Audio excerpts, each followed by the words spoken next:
He froze, his 3 sons laughing, soaking wet inside his kitchen sink, her hands in the water.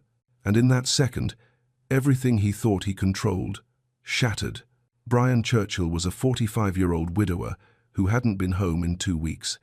18 months ago, his wife died. Just like that, no warning. And he did what broken men do.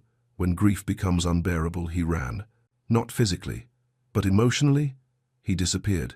He hired nannies to raise his 3-year-old triplets, Jason, James, and John.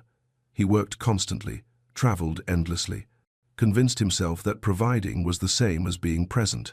But deep down, he knew the truth. His sons barely recognized him anymore. It was a cold October night when he came home 3 days early from London. No warning, no phone call. The house was quiet when he walked in just after 9. Everything in its place, perfect, empty. And then he heard it. Laughter. Wild, uncontrolled laughter, coming from the kitchen. His heart stopped. The boys were supposed to be asleep. Routines were sacred. But this wasn't routine. Brian followed the sound, his shoes squeaking on the floor, until he reached the kitchen door. And when he pushed it open, everything stopped. Grace Jackson, the housekeeper he'd hired 6 months ago, was standing at his kitchen sink with all 3 of his sons inside it. Water everywhere, bubbles everywhere, and they were laughing like he hadn't heard them laugh since their mother died. For a moment, Brian couldn't breathe, because James, the one who screamed during every bath, was giggling. And this woman, this stranger, was doing something he'd completely forgotten how to do. She was making them feel safe. Brian stood frozen in that doorway, watching his sons come alive in someone else's hands. And for the first time in 18 months, he felt something crack open inside his chest. Something between grief and hope. Before we begin, like, subscribe, and tell me where in the world you're watching from, because sometimes God uses the most unexpected people to remind us what love really looks like. 2 hours earlier, Grace Jackson stood in the kitchen, phone pressed against her ear, trying not to cry. "I got in, Grace. I actually got in." Her baby brother's voice was shaking on the other end. Excited, scared, hopeful. "That's amazing, Marcus," she whispered, gripping the counter. "I'm so proud of you. But the tuition, the books, I don't know how I'm gonna." "Don't worry about that," Grace cut him off, even though her stomach twisted. "We'll figure it out. We always do." When she hung up, she stood there for a long moment, staring at nothing. Marcus was 18, first person in their family to get into college, and she had no idea how she was going to help him pay for it. Grace was 30, oldest of 6 kids, raised in a cramped apartment on Chicago's South Side, where her mama worked night shifts at the hospital just to keep the lights on. Grace had been the one who made sure her brothers and sisters got to school, the one who cooked dinner, the one who stayed up when they were scared. She'd had dreams once, teaching maybe, something that mattered, but bills don't wait for dreams. So when this job came up 6 months ago, good pay, room and board, working for some tech billionaire in Connecticut, she took it. She was supposed to clean, stay out of the way, back up childcare, they said, occasionally. But occasionally turned into every night. Because the nannies Mr. Churchill hired didn't care about those boys. Not really. They followed schedules, kept things quiet, made sure the house stayed perfect. But Jason, James, and John, they weren't perfect. They were sad. And Grace knew what sad looked like in a child's eyes. "Grace?" She turned. James was standing in the doorway in his pajamas, clutching his stuffed bear, tears streaming down his face. "Hey, baby." She knelt down. "What's wrong?" "Miss Angela left," he whispered. "She said she's not coming back." Grace's jaw tightened. "Another one? That was the 3rd nanny this month. And it's bath time." James's voice cracked. "I don't want to go upstairs." Grace's heart broke. James had slipped in the big bathtub 2 months ago, hit his head. Ever since then, he screamed every time they tried to bathe him up there. The nannies would force him anyway, holding him down while he cried, saying it was for his own good. Grace hated it. "Come here." She pulled him close, feeling his little body shake. "What if we don't use the big tub tonight?" He looked up at her, confused. "But Mr. Churchill says..." "Mr. Churchill's not here," Grace said gently. "And you know what? I think we can make bath time fun. You trust me?" James nodded. 10 minutes later, all 3 boys were in the kitchen sink. Grace had filled it with warm water and bubbles. She rolled up her sleeves, put on some old Motown song her mama used to sing, and turned the whole thing into a game. Jason wanted a bubble beard. John wanted to be a sea captain. And James? James was laughing. Actually laughing. Grace stood there with her hands in the water, singing, making up silly voices, and watching these 3 little boys forget just for a moment that they were sad. And that's when the door opened. That's when Brian Churchill walked in. That's when Grace's whole world stopped. Because the look on his face wasn't anger. It was something worse. It was grief. For a moment, nobody moved. Grace stood frozen at the sink, water dripping from her hands. The boys turned toward the doorway, eyes wide. "Daddy," Jason said it first. Then all 3 of them scrambled out of the sink, soaking wet, running straight to him. Brian dropped to his knees without thinking, catching them as they crashed into him. Their wet pajamas soaked through his suit, but he didn't care. He wrapped his arms around all 3 at once, holding them tighter than he had in months.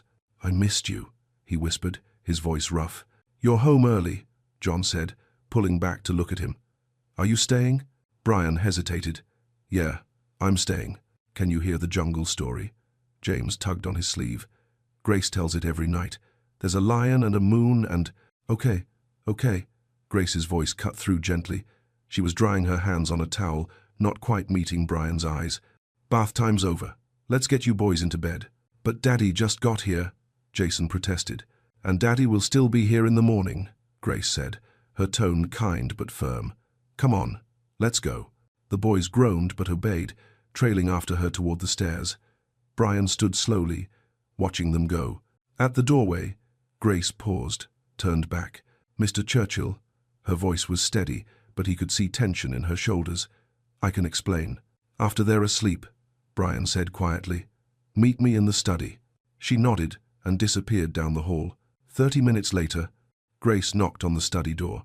"Come in." She stepped inside, her hair pulled back now, her shirt changed. Professional, guarded. Brian was standing by the window, looking out at the rain. He didn't turn around. "The kitchen sink," he said. Grace took a breath. "James is terrified of the bathtub upstairs.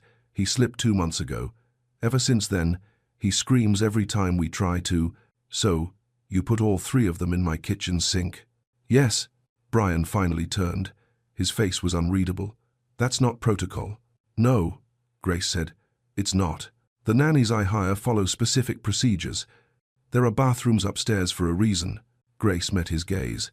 "With respect, Mr. Churchill, your procedures were making your son cry himself to sleep every night." The words hung in the air. Brian's jaw tightened. "You're saying I don't know what's best for my own children.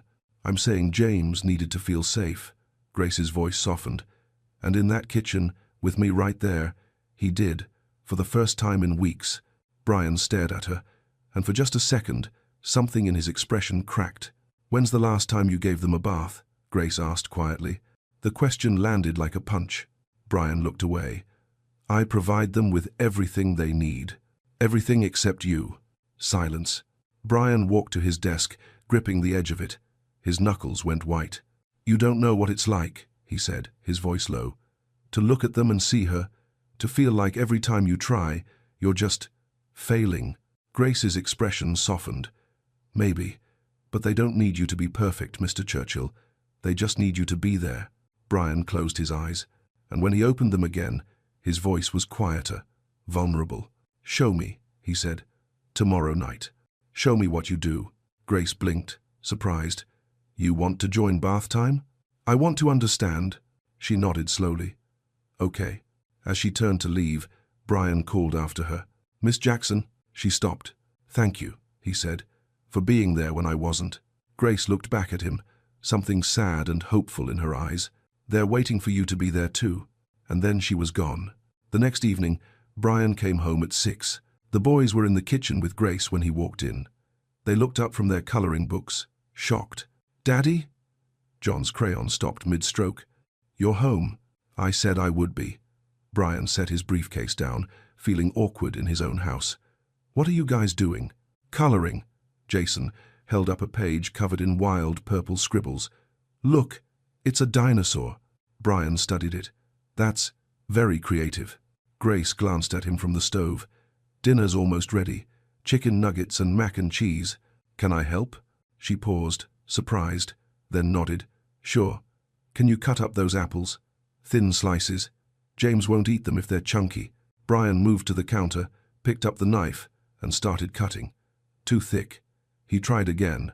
Thinner, Grace said gently, stepping beside him. Like this. Her hand guided his for just a second. Then she pulled back. Got it, Brian muttered. Jason giggled. Daddy doesn't know how to cook. Then I guess I need to learn, Brian said. Dinner was chaos. Spilled milk. Arguments over who got the blue plate. Jason singing with his mouth full. John dropping a nugget on the floor and picking it up to eat it anyway. Brian watched Grace handle it all with ease, redirecting, laughing, keeping things moving without ever raising her voice. He felt completely out of place, but he stayed. At 7:30, Grace led the boys to the kitchen. Bath time, she announced. James's face fell. In the sink again? If that's okay with your dad. 3 pairs of eyes turned to Brian. He cleared his throat. Yeah, the sink's fine. James's whole body relaxed. Grace filled the sink with warm water, added bubbles, and lifted James in first. I'm right here, buddy. James smiled. Brian stood back, watching, still unsure. Want to help with Jason? Grace asked. Brian stepped forward. Jason looked up at him, waiting. Okay, Brian said, his hands stiff. Let's get you in there. He lifted Jason carefully, like he might break. Set him down in the bubbles next to James. It's warm, Daddy, Jason said. Good. That's good. Grace handed him a washcloth. Just wash his hair, make it fun. Brian wet Jason's hair, applied shampoo. His hands were clumsy, uncertain, and then by accident he made the soap stand up in a mohawk. John burst out laughing. Jason looks like a punk rocker. Brian blinked. Then something loosened in his chest. He leaned into it. Yeah? What about this? He sculpted James's hair into spikes. The boys dissolved into giggles. Do, John! Do, John! They shouted.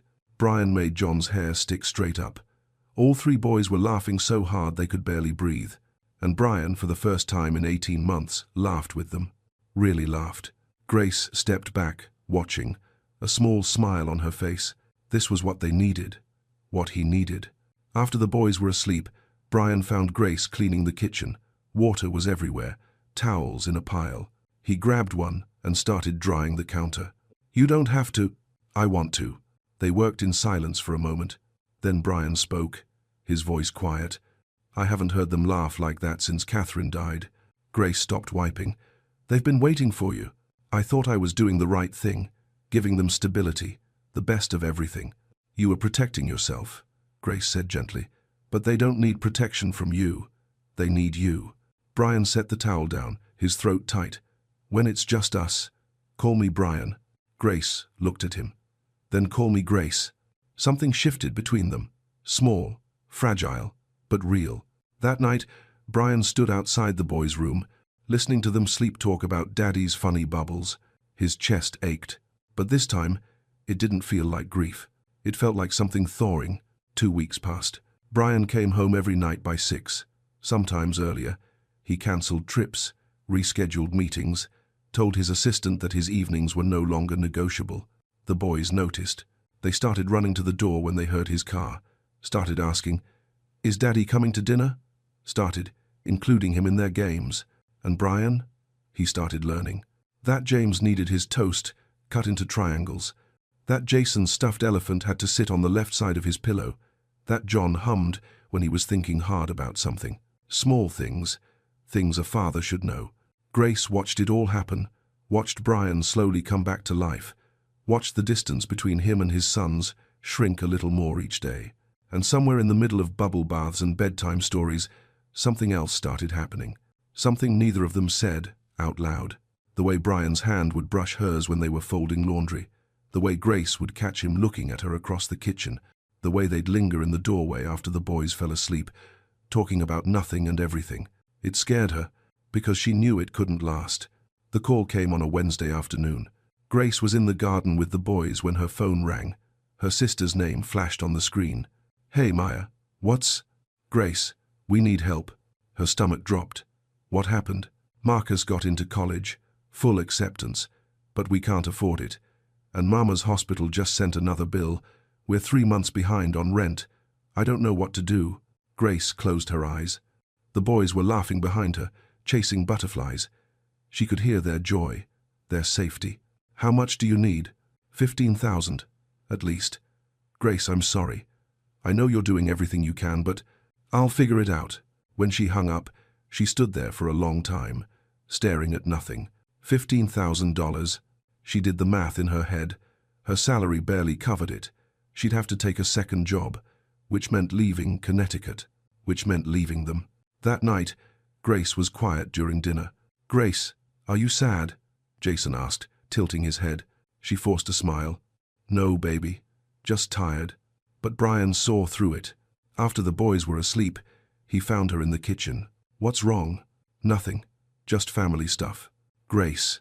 She looked up at him, and for a moment, she almost told him, almost let herself lean on someone else for once. But then she remembered who he was, what she was. He was a billionaire. She was the help. It's fine, she said. I can handle it. Brian didn't push. But the worry stayed in his eyes. Late that night, Grace sat at the small desk in her room above the garage. She pulled out a piece of paper, stared at it for a long time. Then she started writing. Dear Mr. Churchill, it is with deep regret that I must resign my position, effective 2 weeks from today. Her hand shook. This has been the most meaningful work of my life. Your sons will always hold a piece of my heart. Tears fell onto the paper. But my family needs me, and I cannot be in 2 places at once. She signed it, folded it, left it on his desk before she could change her mind. The next morning, Grace went through the motions, made breakfast, played with the boys, pretended her heart wasn't breaking, and at noon, Brian found the letter. He read it once, twice, 3 times. Then he sat down at his desk, the letter crumpled in his fist, and realized something that terrified him. This wasn't just about the boys anymore. He needed her too. Brian cancelled his afternoon meetings. He sat in his study, staring at Grace's resignation letter, and felt something inside him collapse. Effective 2 weeks from today. 2 weeks. 14 days before his sons lost the only person who'd made them feel safe again. Before they went back to being quiet, withdrawn, alone. Before he lost. Brian stopped himself. But the thought had already surfaced, and once it was there, he couldn't push it back down. This wasn't just about the boys. He found her in the garden that afternoon. The boys were napping. Grace was sitting on the bench under the oak tree, staring at nothing. She didn't hear him approach. Grace. She turned, startled, stood up quickly. Mr. Churchill, I was just... Why didn't you tell me? She froze. Brian held up the letter. Your family, the money. Why didn't you say anything? Grace looked away. Because it's not your problem. Not my... Brian stopped himself, took a breath. You're leaving because you need $15,000. I'm leaving because my family needs me. Her voice was steady, but he could hear the pain underneath. My brother got into college. My mama's drowning in medical bills. I'm the oldest. This is what I do. So you're just going to walk away? From the boys? From... He stopped. From what? Grace's eyes met his. Brian didn't answer. Couldn't. Because what was he supposed to say? That somewhere between bubble baths and midnight conversations she'd become essential? That the thought of her leaving felt like losing Catherine all over again? He had no right. They need you, he said finally. They need you more. Grace's voice cracked. You're their father, Brian. I'm just... Don't. The word came out harder than he meant. Don't say you're just anything. Grace stared at him. You saved them, Brian said quietly. You saved me. And I'm not letting you walk away because you think you have to choose between your family and mine. What are you saying? Brian pulled an envelope from his jacket. I made some calls this morning. Your brother's tuition is covered. All 4 years. Room and board, books, everything. Grace's hand went to her mouth. Brian, I can't. It's already done. Anonymous donation. His school doesn't even know it came from me. Why would you do that? Because I'm selfish. Brian's voice was raw. Because the thought of you leaving... He stopped. Started again. Because you gave my sons something I couldn't. Joy, safety, love. And I'm asking you, begging you to stay. Tears streamed down Grace's face. Not as an employee, Brian continued. As family, I want to make you their legal guardian. His voice broke. I want you to stay. Grace covered her face with her hands, shoulders shaking. Brian took a step closer. Please. For a long moment, she didn't move. Then she looked up at him, tears still falling. Okay, she whispered. I'll stay. Brian exhaled, relief flooding through him. But neither of them saw the Mercedes pulling through the gates. Neither of them knew that everything was about to get much harder. Saturday morning. Brian was in the kitchen with Grace and the boys, making pancakes, flour everywhere, Jason's hands covered in batter, John trying to flip one and nearly dropping it on the floor. Laughter, warmth, the kind of morning Brian never thought he'd have again. Then the doorbell rang. Grace looked up.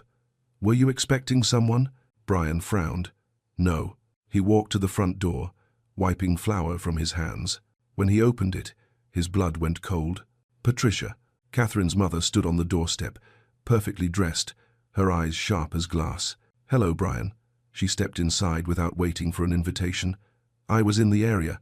Thought I'd visit my grandsons. Brian's jaw tightened. You should have called. Should I need permission to see my own family?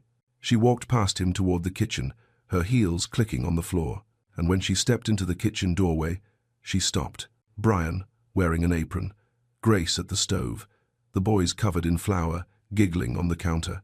Patricia's expression didn't change, but her eyes said everything.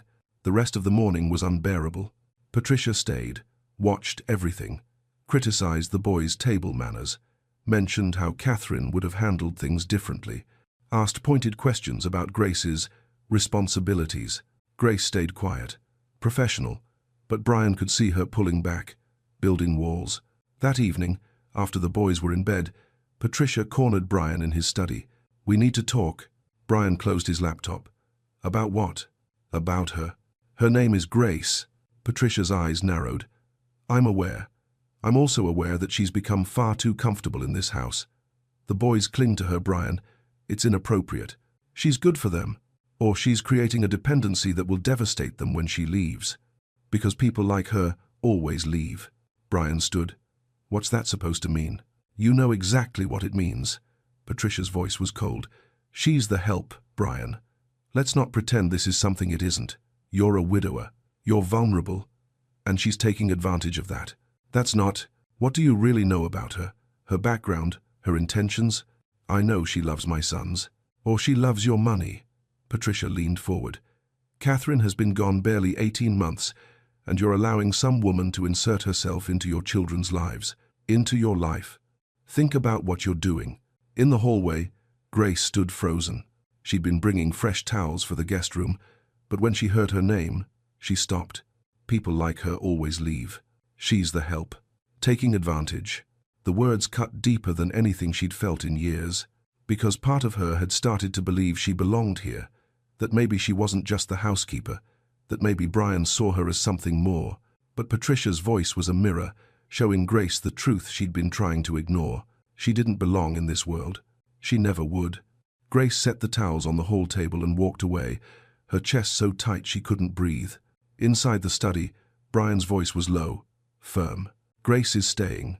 As family. I'm making her the boys' legal guardian. Patricia's face went pale. You cannot be serious. I've never been more serious about anything. Then you're a fool. Patricia grabbed her purse and walked to the door. Paused. This will end badly, Brian. And when it does, don't say I didn't warn you. She left. Brian sat alone in the silence, his chest heavy. He didn't know Grace had heard. He didn't know the damage was already done. The next morning, something was different. Grace was in the kitchen when Brian came down. She had breakfast ready. The boys were eating. Everything looked normal, but it wasn't. Good morning, Brian said. Good morning, Mr. Churchill. Her voice was polite, distant. Mr. Churchill, not Brian. He felt the shift immediately, like a door had closed between them. The rest of the day was the same. Grace stayed professional, did her job, played with the boys. But there was a wall now, something she'd put up overnight that Brian couldn't reach through. At dinner, he tried. Grace, about yesterday, my mother-in-law. It's fine. She didn't look at him. She has every right to be concerned about her grandchildren. That's not what I... Excuse me, I need to start their bath. She left the room before he could finish. That night, Grace stood at the kitchen sink, the same sink where everything had started, and felt her heart breaking. She'd been foolish. So foolish. For 2 weeks, she'd let herself believe in something that didn't exist, that she could be part of this family, that Brian saw her as more than just the help. But Patricia's words had torn that illusion apart. She's the help, Brian.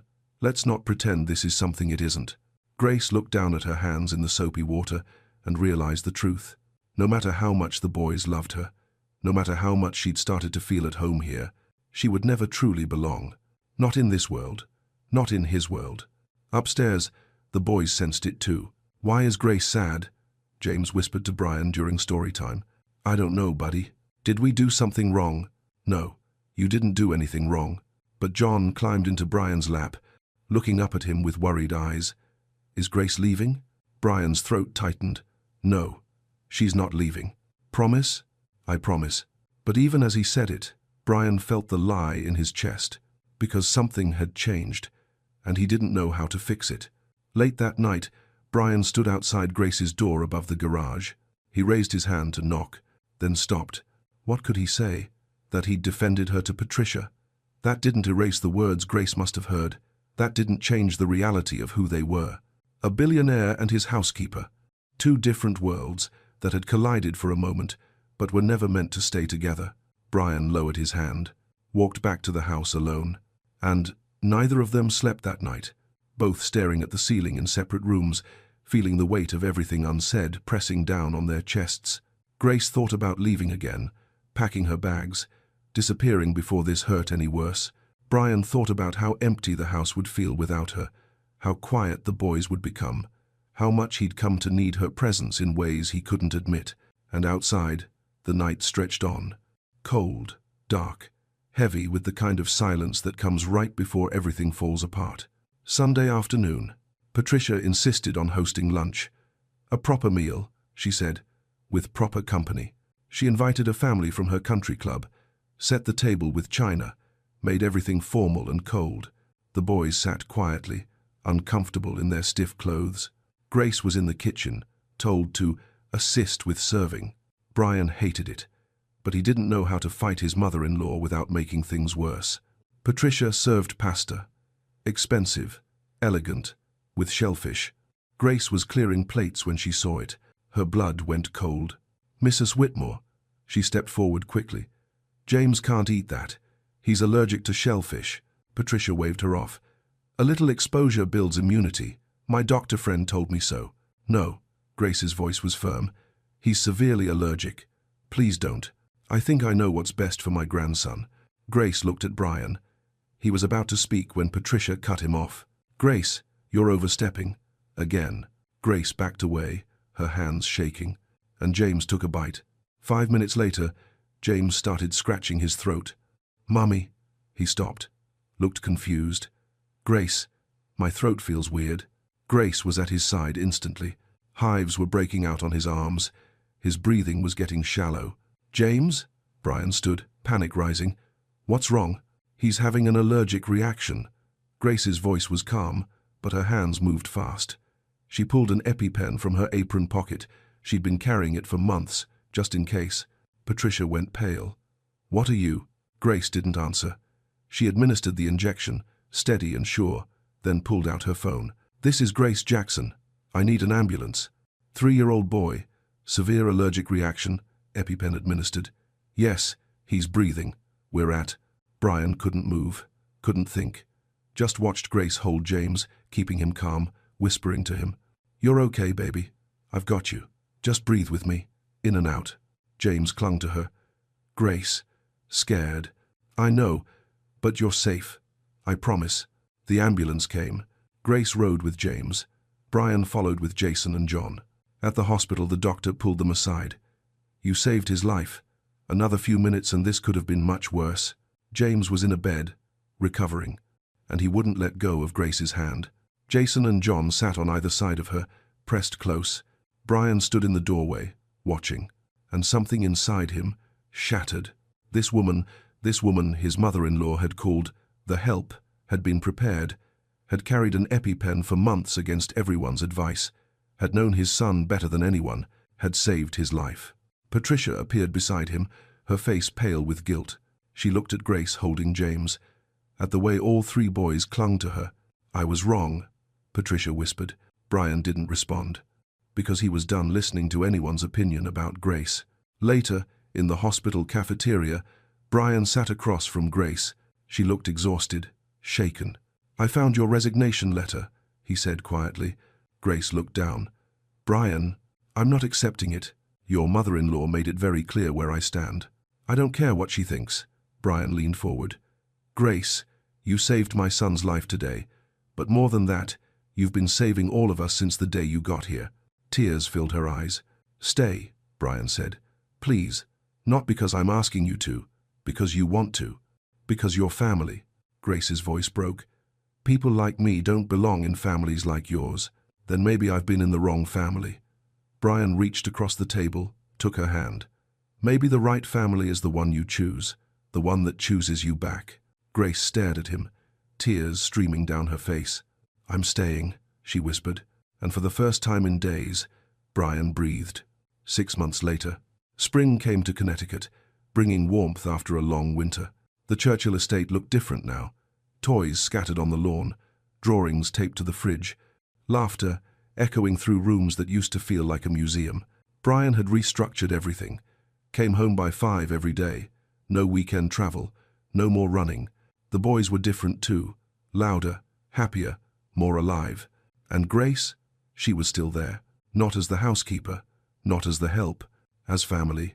One evening, Brian stood in the kitchen doorway, watching. Grace was at the sink, the same sink where everything had started giving the boys their bath. They were 4 now. Still giggling, still splashing, still turning bath time into an adventure. But this time, Brian didn't just watch. He walked over, rolled up his sleeves, joined them. "Daddy, you're getting soaked," John squealed. "That's the point, isn't it?" Brian grinned, making bubble beards on all 3 boys. Grace caught his eye and smiled.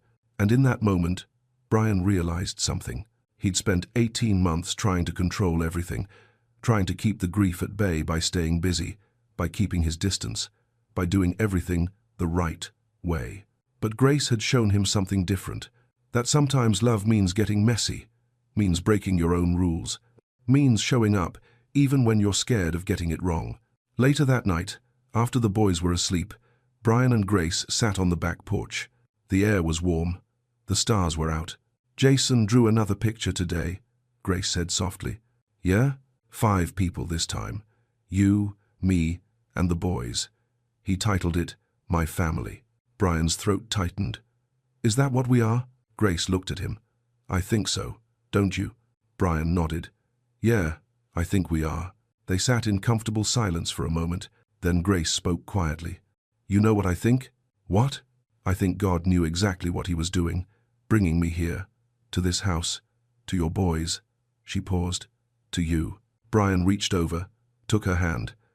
"I think Catherine would have liked you." "Yeah?" "Yeah. She always said the best things in life come when you're not looking for them, when you stop trying to control everything and just let Grace in." Grace smiled, tears in her eyes. "Grace, that's ironic. Maybe. Or maybe it's exactly how it was supposed to be." The next morning, Brian came downstairs to find chaos in the kitchen. Grace was making pancakes with the boys, flour everywhere, batter on the counters, music playing. Pure, beautiful mess. Grace looked up, caught him watching, and laughed. "Don't just stand there. We need help." Brian walked over, and as he stepped into the noise and the laughter and the mess, he felt something he hadn't felt in years. Complete, not because everything was perfect, but because everyone he loved was right there, present, laughing, together. That evening, Patricia called. "How are my grandsons?" she asked, her voice softer than it used to be. "They're good, happy." A pause. Then, "And Grace, is she still there?" "She is." "Good." Patricia's voice cracked slightly. "That's good, Brian. Catherine would be proud of you." When Brian hung up, he stood there for a moment, letting those words settle. Then he walked into the living room where Grace was reading to the boys. He sat down beside them. James crawled into his lap. Jason leaned against Grace. John sprawled across both of them, And Brian closed his eyes, listening to Grace's voice, feeling his son's weight against him, and whispered a prayer he hadn't prayed in months. Thank you for second chances, for grace that shows up when you need it most, for family that finds you even when you've stopped looking, for love that heals, for coming home. Sometimes the people who save us aren't the ones we expect. Sometimes grace walks through your door, wearing an apron and carrying hope you didn't know you needed. Sometimes family isn't about blood. It's about who shows up, who stays, who loves you through the mess. Brian Churchill learned that the hard way, but he learned. And in a kitchen where 3 little boys once learned to laugh again, a broken man learned something too. That being a good father isn't about perfection. It's about presence. It's about love. It's about grace. If this story touched something deep in your soul, I want to hear from you. Hit that like button. Subscribe if you believe in second chances. And tell me in the comments, have you ever had someone walk into your life and change everything? Share this with someone who needs to know that healing is possible, that grace is real, that sometimes God uses the most unexpected people to put broken families back together. Because maybe, just maybe, this story found you for a reason. He walked in and saw his father in another woman's arms, and in that one moment, blinded by fear, by rage, by everything he thought he knew, Leonard Scott destroyed the only person who'd refused to give up on his father. Leonard hadn't been home in 3 weeks. He'd been in London closing a deal that would change his company forever. But something kept pulling at him, a voice in the back of his mind that said, "Go home, see your father."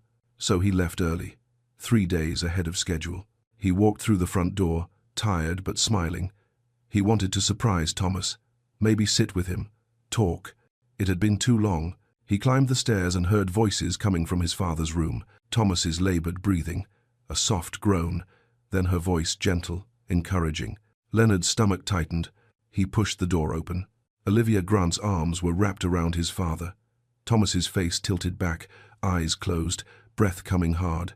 Their bodies pressed so close Leonard's mind couldn't process what he was seeing. He didn't see the 6 steps his father had just taken for the first time in 8 months. He didn't see Thomas's legs shaking, about to collapse. He didn't see Olivia catch him the way someone who cares catches someone who's falling. All Leonard saw was betrayal. "What the hell are you doing with my father?" Olivia spun around, startled, her arms still supporting Thomas. Leonard's face went pale, then red. "Get your hands off him. Mr. Scott, please, I can explain." "Explain what?" His voice cracked. "You think I don't see what's happening here?" He shoved her. Hard. Olivia stumbled backward, her arms slamming into the nightstand. Blood appeared on her skin. Mrs. Chen stood frozen in the doorway. Staff members whispered. "She's been alone with him every day." Leonard grabbed Olivia by the arm. "You're done. Pack your things. Get out." Thomas tried to speak. "Leonard," she was helping, but his voice was too weak. The walking had drained him. Leonard looked at his father and saw exhaustion, confusion, vulnerability. "She's been taking advantage of him," he thought. Olivia didn't fight. She walked out without another word, blood running down her arm, dignity still intact. But her heart was breaking. Not for herself, for Thomas, who'd just had his miracle stolen. Before we begin, hit like, subscribe, and tell me where you're watching from. Because if you've ever given everything and been accused of the worst, this story will break you open. Sometimes grace works through the people we destroy, and what Leonard's about to discover will change everything. 2:17 in the morning. Leonard sat in the blue glow of the computer screen, his coffee long gone cold. He'd been watching for 3 hours now. The first video started simple enough. August 15th, 3:42 p.m. Olivia walked into his father's room carrying printed diagrams. She showed them to Thomas, pointing at different exercises. Leg lifts, ankle rotations, balance work. Thomas looked at the paper, then at her. His mouth moved. Leonard couldn't hear the audio through the old system, but he could read his father's lips. "I couldn't even lift my foot yesterday." Olivia's response was clear. She pointed at Thomas, then at the calendar on the wall, her expression gentle but firm. Yesterday was yesterday. Today is today. Leonard leaned closer. For 20 minutes, Olivia worked with his father. Patient, steady, never rushing. When Thomas managed to lift his leg 3 inches off the bed, his whole face changed. Shock first, Then something Leonard hadn't seen in months. Joy. Olivia clapped softly, smiled, and Thomas smiled back. Leonard's throat tightened. He clicked to the next video. September 3rd. Thomas stood with his walker, gripping the handles so hard his knuckles were white. Olivia stood beside him, one hand hovering near his back, not touching, just ready. Thomas took one step, then his legs started shaking. Panic flashed across his face. Olivia moved fast. Her arms went around his torso, supporting his weight, and she lowered him gently into the wheelchair. The exact position Leonard had seen today. The exact embrace he'd misunderstood. Thomas sat there, head in his hands, shoulders shaking. He was crying. Olivia didn't speak.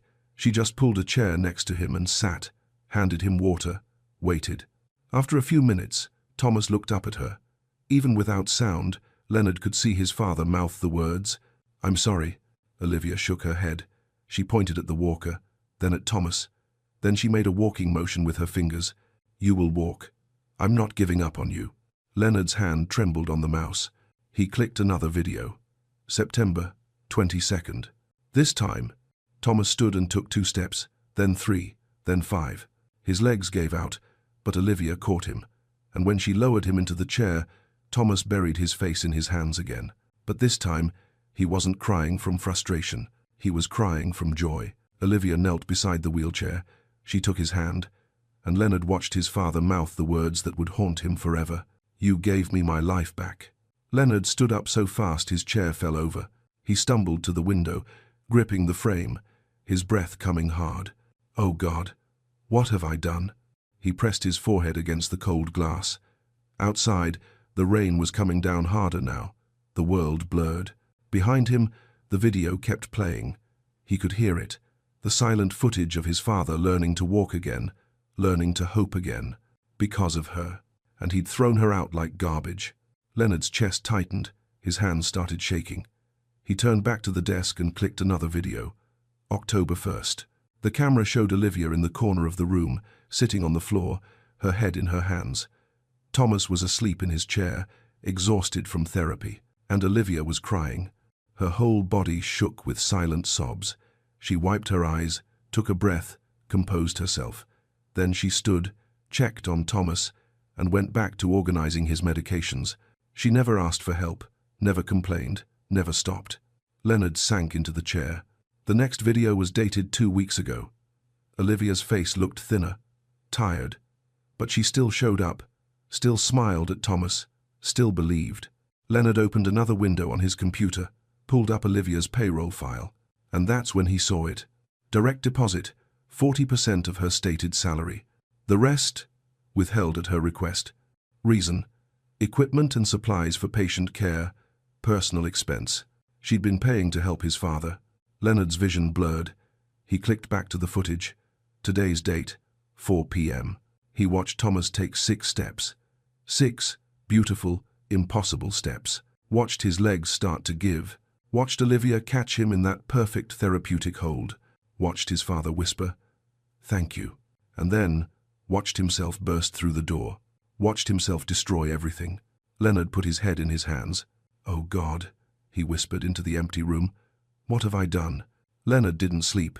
He sat in that chair until the sun came up, watching video after video. 8 months of footage. 8 months of Olivia showing up every single afternoon at 3:30, no matter what. There was the day Thomas threw his water bottle across the room in frustration. Olivia didn't flinch. She picked it up, refilled it, and sat beside him until he was ready to try again. There was the session where Thomas's leg cramped so badly he screamed. Olivia massaged it for 20 minutes, patient and gentle, until the pain passed.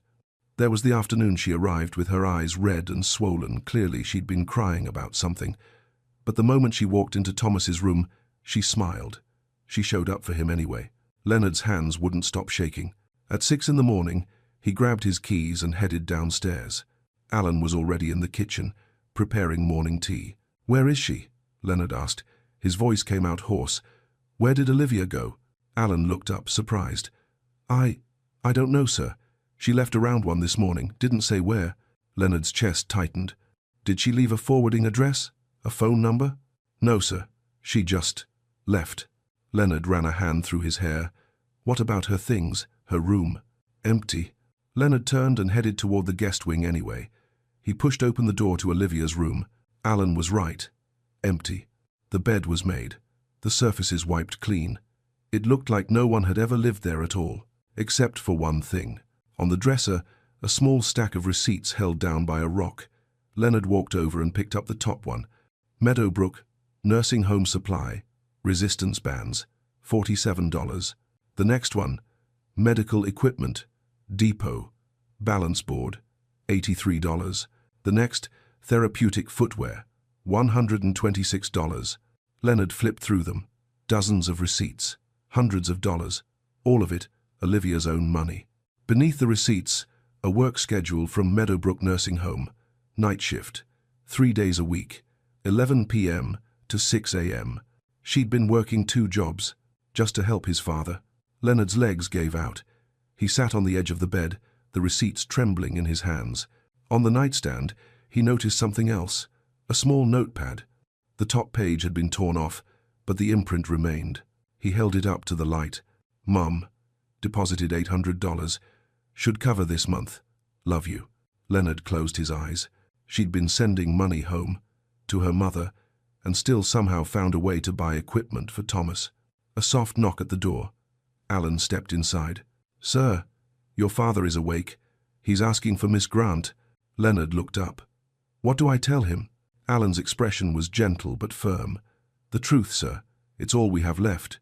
Leonard stood slowly, the receipts still in his hand. He walked down the hall to his father's room. Thomas was sitting in his wheelchair by the window, staring out at nothing. Dad. Thomas didn't turn. Is she gone? Leonard's throat closed. Yes. Did you apologize? I tried to find her. She's not. Did you apologize? Thomas's voice was quiet, broken. Not yet. Thomas finally turned, and the look in his eyes, disappointment, grief, something deeper than anger, nearly broke Leonard in half. She gave me everything, Thomas whispered, and you took it all away. Leonard's hands shook. I know. I watched the footage. I saw. Everything. Then you know what you destroyed. Leonard nodded. He couldn't speak. Thomas turned back to the window. Find her. Make this right. Or don't come back. Leonard drove to the address listed on Olivia's employment file, a small apartment complex in Riverside, 40 minutes from the estate. He knocked on apartment 3B. No answer. He knocked again, harder. A door opened across the hall. An elderly woman in a faded robe peered out. You looking for Olivia? Yes. Do you know where she is? The woman studied him. Her eyes narrowed. You're him, aren't you? The one who fired her. Leonard's jaw tightened. Please, I need to find her. She doesn't live here anymore. Moved out 2 months back to save money. Do you know where she went? The woman hesitated, then sighed. She works nights at Meadowbrook. That's all I know. Leonard was already heading back to his car. Meadowbrook Nursing Home sat on the edge of town, a low brick building with tired landscaping. Leonard pulled into the parking lot just after 7 in the morning. Inside, the fluorescent lights hummed. A nurse sat behind the front desk, filing charts. I'm looking for Olivia Grant, Leonard said. The nurse looked up. Her expression shifted when she recognized him. You've got some nerve showing up here. Please, I just need to talk to her. She's with a patient, and I'm not interrupting her for you. Leonard stepped back. Then I'll wait. Suit yourself. He sat in the hard plastic chair by the window. The minutes crawled. He watched through the glass as Olivia moved through the corridor with an elderly man, helping him practice walking with a cane. Her movements were the same ones he'd seen in the videos. Patient, gentle, focused. The man took 4 shaky steps and smiled. Olivia smiled back. And something in Leonard's chest cracked open. 6 o'clock came. Shift change. Olivia emerged from the patient wing, pulling her jacket on. She looked exhausted. Her eyes had dark circles beneath them. She froze when she saw Leonard. For a moment, neither of them moved. Then she turned and walked toward the exit. Leonard followed. Olivia, please, just give me 5 minutes. She pushed through the door into the grey morning light. I don't have anything to say to you. Then just listen. She kept walking toward her car, a beat-up Honda with a dented bumper. Leonard's voice cracked. I watched the footage. All of it. 8 months of it. Olivia stopped. Her hand was on the car door handle, but she didn't open it. "I know what you did for my father," Leonard continued. "I know you paid for his equipment yourself. I know you worked 2 jobs just to afford it. I know you never asked me for anything." Olivia's jaw tightened. "And now what? You watched some videos and decided I'm acceptable?" "No." Leonard stepped closer. "Nothing makes what I did acceptable. I was wrong, completely wrong. You humiliated me in front of everyone." Her voice shook. "You shoved me. You called me a predator. You threw me out like I was nothing. I know. You have no idea what you took from me." Tears filled her eyes now. "I gave your father everything I had, every afternoon, every ounce of strength, and you destroyed it in 5 minutes." Leonard pulled out his phone, showed her the bank statements, the receipts. "You paid for his therapy out of your own pocket. You worked overnight just to afford it." Olivia looked away. "That doesn't matter now." "It matters to me." Leonard's voice dropped. "My father won't speak to me. He told me to find you, or not come back." Olivia wiped her eyes. "Good. He's right. I destroyed the best thing that ever happened to him." Leonard paused. "I want to make this right. I'm creating a foundation for stroke survivors who can't afford rehabilitation." Olivia laughed bitterly. "You think money fixes this?" "No, but it's a start." He met her eyes. "I'm funding it with $50 million, and I want you to run it. As Director of Patient Care, full benefits, $250,000 a year. You hire your own staff. You set your own protocols."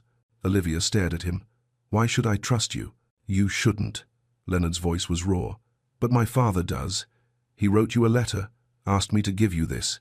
He handed her a folded paper, Thomas's handwriting. Olivia opened it. "Read it." Her hands trembled. "He wants you back," Leonard said quietly. "Not as a maid, as family."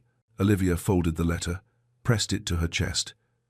For a long moment, she said nothing. Then, "I'll come back. For him, not for you." Leonard nodded. "And I have conditions," she continued. "You don't question my medical decisions. You don't interfere with my methods. And you publicly clear my name with every person who saw what happened." "Done." Olivia opened her car door, then stopped. "One more thing. Anything. When your father walks again, really walks, you'll be there to see it, and you'll remember what you almost destroyed." Leonard's eyes filled. "I'll never forget." Olivia returned to the estate 3 days later. The West Wing had been transformed. Contractors had installed wheelchair ramps, safety rails, therapy equipment. What used to be a drawing room was now a rehabilitation center. Leonard stood in the main hallway when she arrived, hands in his pockets, unsure what to say. Olivia walked past him without a word. Thomas was in the therapy room, sitting by the window. When he saw her, his whole face changed. "Olivia." She crossed the room and knelt beside his wheelchair. "I'm here." Thomas reached for her hand, held it like he'd been drowning and she was air. "I thought you were gone for good." "I was," she said softly. "But you asked me to come back." "Thank you." His voice cracked. "Thank you." Leonard watched from the doorway, the reunion he should have had with his father, the forgiveness he didn't deserve. Thomas looked past Olivia and met Leonard's eyes. There was no warmth there, just distance. "Come see what we've built, Dad," Leonard said quietly. Thomas nodded, but he didn't let go of Olivia's hand. Over the next 2 weeks, Olivia built a team. Dr. James Chen, a neurologist who'd been following her work for months, signed on immediately. Then Patricia Morrison, a physical therapist from the VA. David Okafor, who'd trained in Nigeria and brought techniques Leonard had never seen before. The team worked like family. They laughed during breaks. They celebrated small victories. They believed in the work. But between Leonard and Olivia, there was only silence. He tried once, brought her coffee the way she used to drink it. 2 sugars, no cream. She looked at the cup, then at him. "I can make my own coffee." She walked away. Leonard poured it down the sink. The foundation's first patient arrived on a Tuesday morning. Margaret Chen, Dr. Chen's mother, 67. Left side paralyzed from a stroke 4 months earlier. She rolled through the door in a transport wheelchair, her face hollow with defeat. "They told me I'm done," she said to Olivia. "That this is it." Olivia knelt beside her. They were wrong. Margaret's eyes filled. "How do you know?" "Because I've seen what people can do when someone refuses to give up on them." Margaret looked at Thomas, who was standing now, leaning on his cane but standing. That's Mr. Scott, Olivia said. 8 months ago, doctors said he'd never leave his wheelchair. Now look at him. Thomas walked forward, slow, unsteady, but walking. He stopped in front of Margaret. It's going to hurt. Some days you'll hate us, but we're not going anywhere. Margaret started crying. Olivia handed her a tissue. Let's get started. Leonard watched from his office window as Olivia worked with Margaret that first afternoon. The same patience, the same belief, the same refusal to accept defeat. And he realized something that made his chest ache. Olivia had been doing this all along. Not for recognition, not for money, not even for gratitude. She did it because she couldn't walk away from people who needed her. Even when walking away would have been easier, even when staying cost her everything. That evening, Leonard found Olivia in the therapy room, cleaning equipment. "Can I help?" he asked. She didn't look up. "I've got it." "Olivia, don't." Her voice was quiet but firm. "Don't try to fix this with words. You want to make it right? Then show up. Do the work. Prove you actually care about these people, and not just your guilt."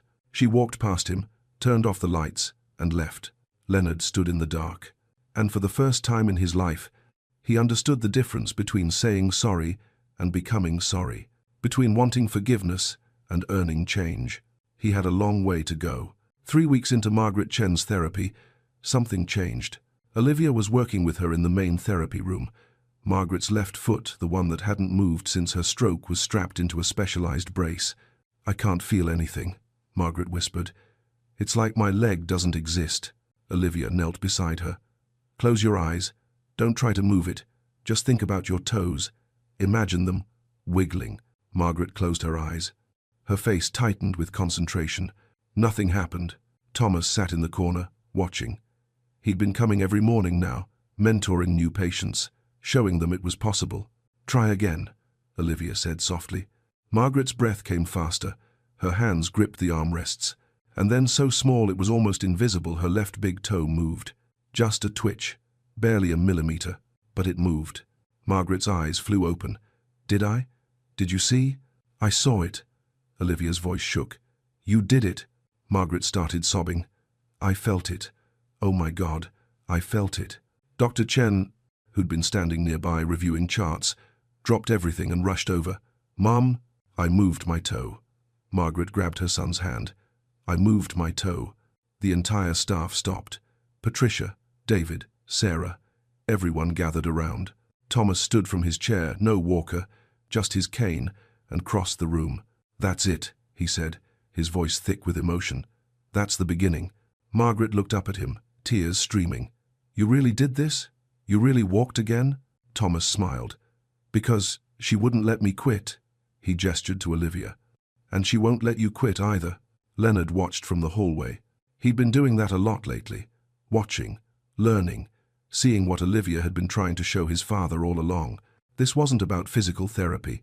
It was about belief, about refusing to accept what the world said was impossible. He thought about the man he'd been 3 weeks ago, the man who'd walked into his father's room and seen only what he expected to see. Fear, suspicion, betrayal. He'd been so convinced he was protecting his father, so certain he knew best, but he'd been protecting himself. From vulnerability, from the discomfort of needing someone, from the truth that sometimes the people who help us most are the ones we least expect. That evening, after the patients had gone home and the staff had left, Leonard found Olivia sitting alone in the therapy room. She wasn't working, just sitting, staring at Margaret's walker. "You gave her hope today," Leonard said quietly from the doorway. Olivia didn't turn. She gave it to herself. "No." Leonard stepped inside. "You did, the same way you gave it to my father." Olivia finally looked at him. Her eyes were tired, but something in them had softened, just slightly. "Why do you do it?" Leonard asked. "Even after everything I put you through, why do you keep showing up?" Olivia was quiet for a long moment. Then, "Because my mother never got this chance. She had a stroke when I was 19. No insurance, no resources, just me trying to figure it out alone." Her voice wavered. "She never walked again. She spent 4 years in that chair before she died. And every single day, I wondered if I'd done enough, if I'd tried hard enough, if maybe she could have." She stopped, swallowed hard. "That's why," she whispered. Because every person I help walk is the second chance my mother never got. Leonard's throat closed. For the first time, he understood. This wasn't a job for Olivia. It was a mission, a calling, a way of carrying her mother's memory forward. And he'd almost destroyed it. "I'm sorry," Leonard said, and this time the words meant something different, deeper. Olivia nodded, didn't say anything, but she didn't leave either. They sat in that quiet room together, not as employer and employee, not as enemy and victim, just as two people learning to be human again. The call came on a Thursday morning. Leonard was in his office when his assistant knocked. "Sir, there's someone here to see you. Marcus Dalton."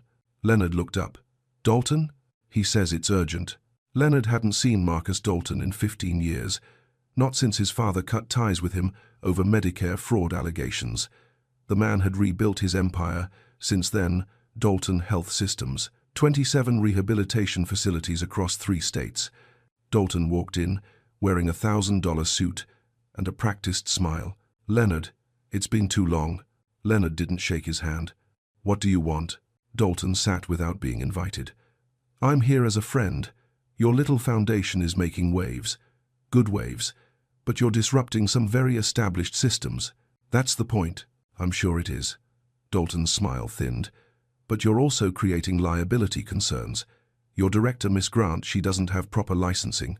No degree. No certification. What happens when someone gets hurt? She's more qualified than half the therapists I've met. I'm sure she's lovely, but legally speaking, you're vulnerable." Dalton leaned forward. "I'd hate to see something happen that forces the state to shut you down." Leonard's jaw tightened. "Is that a threat?" "It's friendly advice." Dalton stood. "Think about it. You're doing good work. Don't let one unqualified person ruin it." He left. Leonard sat there, a cold weight settling in his chest. 3 days later, the news broke. Leonard's phone buzzed with alerts. He opened the first link. Troubled pastor foundation director raises questions. His stomach dropped. The article featured a scanned document, official letterhead, from St. Catherine's nursing facility. A termination letter dated 2019. Miss Olivia Grant was released from employment due to inappropriate conduct with a patient. Leonard's hands went numb. He scrolled further. Comments were already piling up. "I knew something was off about her. These people prey on the vulnerable. Shut it down before someone gets hurt." Leonard grabbed his keys and ran. He found Olivia in the therapy room with Margaret. She was kneeling beside the wheelchair, guiding Margaret through leg exercises. "Olivia," she looked up, saw his face. "What's wrong?" He held out his phone. Olivia took it. "Read the article." Her face went pale. "I never worked at St. Catherine's," she whispered. "I know. This is a lie. All of it." Her voice shook. "Who would?" "Dalton," Leonard said. "It has to be." Margaret looked between them, confused. "What's happening?" Olivia handed Leonard his phone back. Her hands were trembling. "It doesn't matter if it's true or not. People will believe it." "We'll fight it," Leonard said. "We'll get lawyers. They already believe it." Olivia's voice cracked. "Look at the comments. They've already decided who I am." Leonard's phone buzzed again. Another news outlet, then another. The story was spreading. Olivia stood slowly, walked to the window, pressed her forehead against the glass. "I've spent my whole life trying to prove I'm more than my circumstances," she said quietly. "No degree, no money, no credentials, just hard work and belief." She turned. Tears streamed down her face, and in one article, they erased all of it. Margaret wheeled closer. "Olivia, we know the truth. Everyone here knows." But Olivia shook her head. 3 families already called this morning. They're pulling their loved ones out. They don't want me near them. Leonard's chest tightened. "We'll fix this." "How?" Olivia's voice broke completely now. "How do you fix a lie that people want to believe?" She walked past him, out of the room. Leonard stood there, Margaret looking up at him with worry in her eyes.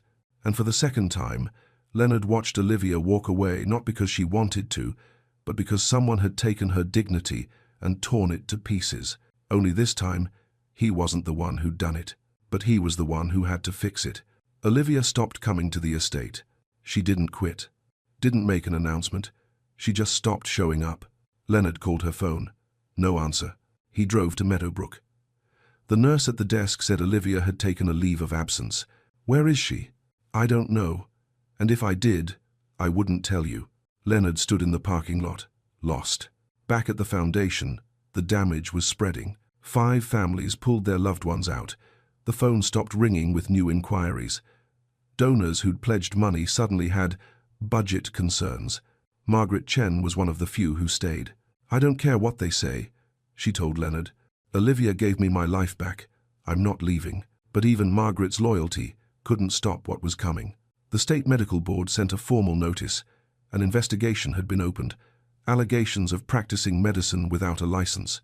A hearing scheduled in 10 days. If the board ruled against them, the foundation would be shut down permanently. Leonard sat in his father's study that night, surrounded by legal documents he barely understood. Thomas wheeled himself in. He didn't say anything at first, just sat there in the dim light. I failed her again, Leonard finally said. Yes, Thomas replied quietly. You did. Leonard looked up, expecting anger, but his father's face held something else. Sadness. I spent 40 years building companies, Thomas continued, making deals, winning. And you know what I learned when I had that stroke? Leonard shook his head. That winning doesn't mean anything if you don't know who you're fighting for. Thomas leaned forward. You're sitting here drowning in paperwork. But Olivia's out there somewhere, alone, believing the world thinks she's a monster. I don't know where she is. Then find her. Thomas's voice was firm now. Stop hiding behind lawyers and documents. Go find her. And when you do, don't tell her you'll fix it. Show her she's not alone. Leonard drove for 2 hours before he found her. A small chapel on the edge of town. The parking lot was empty except for one beat-up Honda. Inside, the chapel was dim. Candles flickered near the altar. Olivia sat in the front pew, head bowed, hands folded. Leonard slid into the pew beside her, said nothing, just sat. After a long silence, Olivia spoke. My mother used to bring me here when I was little, when things got hard. Her voice was barely a whisper. She'd say, when people don't see you, God does. Leonard's throat tightened. I keep telling myself that, Olivia continued, that the truth matters, that God sees. But it doesn't stop the pain. I know. Olivia finally looked at him. Her eyes were red, exhausted. Why are you here? Because you shouldn't be alone. I've been alone before. I know. But not this time. Olivia looked back at the altar. A tear slid down her cheek. They're going to shut us down, aren't they? Not if I can help it. You can't fight this, Leonard. Dalton has money. Lawyers. Power. So do I. Leonard turned to face her. But more than that, we have something he doesn't. What? The truth. And people who've lived it. Olivia wiped her eyes. Margaret. And Thomas. And every patient whose life you changed. Leonard's voice grew stronger. They're going to testify. They're going to tell the board exactly who you are. Olivia's breath caught. You think it'll be enough? I don't know, Leonard admitted. But I'm not giving up. And neither are you. For the first time in days, something shifted in Olivia's face. Not hope. Not yet. But the possibility of it. She nodded slowly. Okay. Okay? Let's fight. Leonard felt something release in his chest. They sat together in that quiet chapel, candlelight dancing on the walls, and for the first time since the lie broke, Olivia didn't feel alone. And Leonard understood what his father had been trying to teach him all along. You don't save people by fixing their problems. You save them by standing beside them when everything falls apart. The state medical board hearing room was cold, sterile. 5 board members sat behind an elevated bench, faces unreadable. Dalton's legal team filled the front row. 4 attorneys in matching suits. Leonard sat beside Olivia. Patricia Okafor, the civil rights attorney David's sister had recommended, sat on Olivia's other side. The board chair cleared his throat.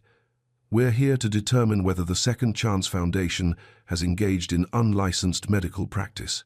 Dalton's lead attorney stood, presented the forged Street Catherine's letter, called a handwriting expert who claimed Olivia's signature matched, brought forward anonymous testimonies from patients claiming they felt pressured, emphasized Olivia's lack of credentials. This woman, the attorney said, has no degree, no license, no formal training. She's practicing medicine on vulnerable people, and this board has a duty to protect the public. Olivia's hands trembled in her lap. Leonard reached over and covered them with his own. She didn't pull away. Patricia stood. "Your Honor, may we call witnesses?" The board chair nodded. The gallery doors opened. Margaret Chen wheeled herself in, but halfway down the aisle, she stopped, gripped the armrests, and stood. The room went silent. Margaret took 4 slow, deliberate steps, then 4 more. She reached the witness stand and turned to face the board. 3 months ago, doctors told me I'd never walk again. Insurance called me maximum medical improvement. Gave up on me. Her voice shook. Miss Grant didn't. She saw something in me nobody else could see. And now I'm standing here. A board member leaned forward. "Mrs. Chen, we're not disputing Miss Grant's intentions." "Then don't dispute her results," Margaret interrupted. "I walked into Dalton's facility in a wheelchair, stayed 8 months, got worse. I walked into the Second Chance Foundation in a wheelchair. 6 weeks later, I'm standing." She sat down. Next, Thomas walked to the stand. No wheelchair, just his cane. He looked directly at Marcus Dalton in the gallery. "Marcus and I were business partners 25 years ago, until I discovered he was defrauding Medicare. I turned him in. He rebuilt his empire, and now he's trying to destroy the one person who actually helps people instead of billing them." Thomas turned to the board. "My son fired Miss Grant because he thought she was hurting me, but she was saving me. And the day he threw her out, I wanted to die. Not from the stroke, from the realization that we punish goodness because we don't recognize it." His voice cracked. "Don't make the same mistake." Then came Robert Walsh, 80 years old, Vietnam veteran. He walked to the podium unassisted. "Dalton's facility kept me 8 months, billed the VA $89,000. I left worse than I came." He pointed at Olivia. 6 weeks with her, free, and I'm walking. Patricia stood again. "Your Honor, I'd like to call one final witness." The doors opened. A woman in a business suit walked in. Professional, confident. "State your name for the record," Patricia said. "Rebecca Kim, former Director of Marketing for Dalton Health Systems." Dalton's face went white. Rebecca pulled out a folder. 3 weeks ago, I resigned. I couldn't stay silent anymore." She handed documents to the board. "These are internal emails from Mr. Dalton instructing his team to fabricate evidence against Miss Grant." She pulled out a USB drive. "This contains audio of Mr. Dalton explicitly saying, 'I don't care if the accusations are true. Kill the program. Destroy the girl.'" The room erupted. The board chair banged his gavel. "Order." Dalton's attorneys scrambled, whispered frantically. The board huddled for 15 minutes. When they returned, the chair's face was grim. "The complaint against the Second Chance Foundation is dismissed. Furthermore, we're referring this matter to the State Attorney General for criminal investigation." The room exploded with applause. Olivia collapsed into Leonard's arms, sobbing. But outside, in the parking lot, Leonard's phone rang. Alan's voice was panicked. "Sir, it's your father." He collapsed. "Ambulance is on the way." Leonard's world stopped. Leonard and Olivia ran through the hospital doors together. Thomas was in the ICU. Second stroke. Left side, paralyzed again. When they reached his room, he was agitated. Monitors beeping frantically. Nurses trying to hold him still. "Mr. Scott, you need to calm down." But Thomas fought them. His blood pressure spiked. 190 over 110. The doctor turned to Leonard. "We may need to sedate him." "No," Olivia said. She pushed past the nurses. "Let me through." She sat beside Thomas and took his right hand, the one he could still move. "Thomas, it's me. I'm here." His eyes found hers, wild, terrified. "You're safe," she whispered. "I'm not leaving." Slowly, so slowly, his breathing steadied. His grip loosened. The monitors started calming. Within 10 minutes, his blood pressure dropped to 145 over 90. The doctor stared at the monitors, stunned. "I've never seen anything like that." Olivia didn't let go of his hand. 3 days later, Thomas woke up. His left side was weak, weaker than before. The doctor said recovery would be slow, uncertain. But when Thomas looked at Olivia, he smiled. "Told you," he whispered. "Can't get rid of me that easy." Olivia's eyes filled. "Don't you ever scare me like that again." Deal. The news about Dalton broke nationally that week. Federal prosecutors filed charges: fraud, conspiracy, Obstruction of justice. Marcus Dalton faced 20 years. His facilities were investigated. Hundreds of patients came forward with stories of unnecessary treatments, inflated bills, false hope sold for profit. Dalton health systems collapsed within months, and the Second Chance Foundation grew. 18 months later, the estate grounds were covered in white chairs, 200 guests, mostly foundation patients and their families. Olivia stood in the bridal suite, looking at herself in the mirror. Her dress was simple, elegant, real. A knock at the door. Thomas stepped in, wearing a tuxedo, leaning on his cane. "You look beautiful," he said. Olivia's eyes filled. "You're really going to do this? Walk you down the aisle?" Thomas smiled. "I've been practicing." She crossed the room and hugged him, held on tight. "Thank you," she whispered, "for believing in me when no one else did. You gave me my life back, Olivia. This is the least I can do." The music started. Thomas extended his arm. Olivia took it, and together they walked down the aisle. Slow, steady, every step a miracle. Margaret Chen sat in the front row, wiping tears. Robert Walsh stood at attention. Dr. James Chen waited at the altar, his face full of love. Leonard stood beside James as best man.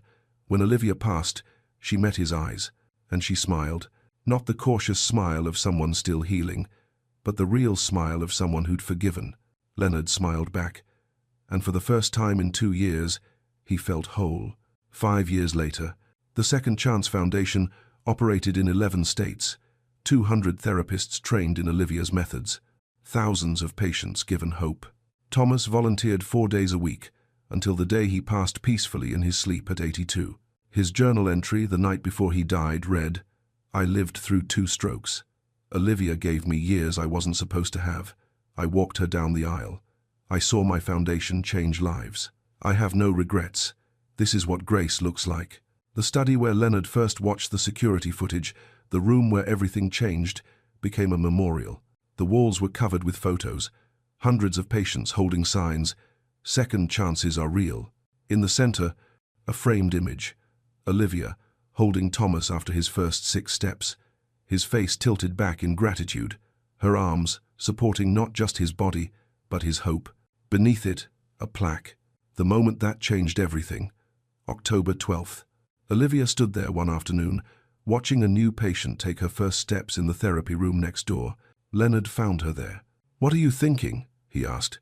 She watched the woman stumble, then catch herself, watched her family cheer. "I'm thinking your father was right," Olivia said softly. "Legacy isn't what you build. It's who you help build themselves." Leonard stood beside her. "He'd be proud of you. He'd be proud of us." They watched together as another impossible thing became possible. Outside, in Thomas's garden, flowers bloomed in the afternoon sun, and somewhere in every person who'd learned to walk again, in every family reunited with hope, in every second chance given, Thomas's spirit lived on. Not in what he'd built, but in who he'd helped become whole. Every doctor said it was impossible. Permanent nerve damage.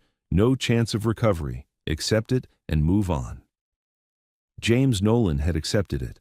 For 3 years, he'd accepted it. Until that afternoon. He came home early and saw something that shouldn't have been possible. His son was standing. James stood frozen on the terrace, briefcase still in his hand. Stephen, his boy who hadn't stood in 3 years, was gripping Helen's shoulders, his legs trembling beneath him. Helen, the woman he'd hired to care for Stephen, knelt in the grass by the reflecting pool, her hands barely supporting his calves, and Stephen was standing. James couldn't move, couldn't breathe. It lasted 5 seconds, maybe less. Then Stephen's legs gave out and he collapsed into Helen's arms. Both of them were crying, laughing, holding each other like something sacred had just happened. James had spent $3 million on specialists, Harvard doctors, 12 of them. Every single one said the same thing. Stephen would never walk again. But here, right in front of him, was proof they were wrong. He should have felt joy, relief, gratitude. Instead, something cold gripped his chest. Because if this woman, someone with no medical degree, no credentials, someone he paid $18 an hour, could do what all those experts couldn't, then what did that say about every choice he'd made? Every time he'd told Stephen to accept his limitations, Every time he'd chosen his company over being present, his voice came out sharp, colder than he intended. "What exactly are you doing with my son?" Helen turned, her eyes met his, calm, steady. Stephen's joy vanished, his face went pale. "Dad, But James wasn't listening. He was staring at Helen, his mind racing with liability, lawsuits, unauthorized treatment, risk. And in that moment, fear made the decision for him. Before we begin, like, subscribe, and tell me where in the world you're watching from. Because maybe you need to remember today, hope shows up in the most unexpected places. "Dad, please. She's helping me." Stephen's voice cracked across the terrace. He reached toward Helen, his small hands trembling. James didn't look at him. His eyes stayed fixed on Helen, who stood slowly, grass stains on her knees, water from the pool edge soaking through her clothes. "Mr. Nolan, if you'd just let me explain." "I don't need explanations. I need you to pack your things." The words came out flat, final. Helen's face didn't change, but something flickered in her eyes. Not anger, something quieter. Sadness, maybe, or disappointment. Stephen wheeled himself forward, his voice rising. "Dad, you don't understand. I actually stood. She's been working with me for months and I'm getting stronger and, Stephen, go inside." "No, you can't do this. She's the only one who, inside, now." The boy's face crumpled. Tears spilled down his cheeks, but he didn't move. Just sat there in his wheelchair, staring at his father like he was looking at a stranger. James forced himself to stay firm. This was for Stephen's protection. False hope was worse than no hope. He'd learned that the hard way. "Helen, I'll have your final check ready by 6. Someone will bring your things to the front." Helen nodded once. She didn't argue, didn't plead. Just looked at Stephen, her expression soft. "You did so good today," she said quietly. "Don't forget that." Then she walked past James, her steps steady, and disappeared into the house. Stephen watched her go. When she was out of sight, he turned to his father. "I hate you." The words were small, barely a whisper, but they landed like stones. Stephen spun his wheelchair around and rolled toward the house, his shoulders shaking. James stood alone by the pool, the afternoon sun warm on his face, the sound of water lapping gently against the stone edge. He'd done the right thing. He had to believe that. But dinner that night was silent. Stephen wouldn't look at him, wouldn't speak, just pushed his food around his plate until James finally told him he could go. By midnight, James sat in his study, the house dark around him. He'd called his lawyer earlier, confirmed the termination was clean, no liability, no risk. But he couldn't stop seeing it. Stephen's face when his legs held, the way Helen had barely been touching him, like she knew exactly how much support to give and when to let go. James reached for his laptop, pulled it open. He told himself he just needed to document what Helen had been doing, for legal protection in case she tried to claim wrongful termination. But his hands hesitated over the keyboard.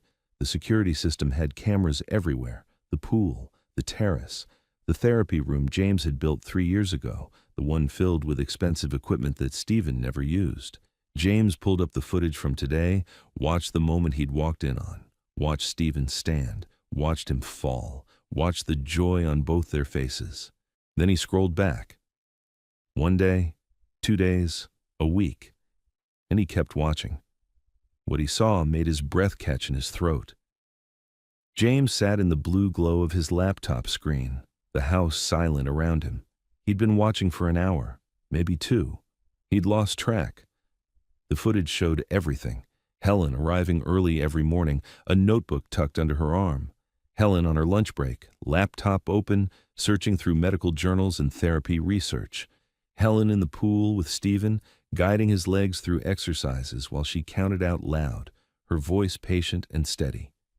"1 more, Stephen. You've got this. 1 more."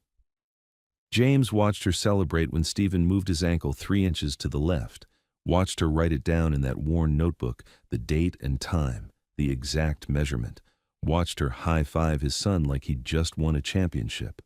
There was no recklessness, no guessing, just weeks and weeks of careful, methodical work. James scrolled further back, found footage from 6 months ago, Stephen barely moving at all, Helen talking to him softly, telling him stories, making him laugh even when the exercises hurt. "Your mom would be so proud of you," she'd said once, her hand resting gently on Stephen's shoulder.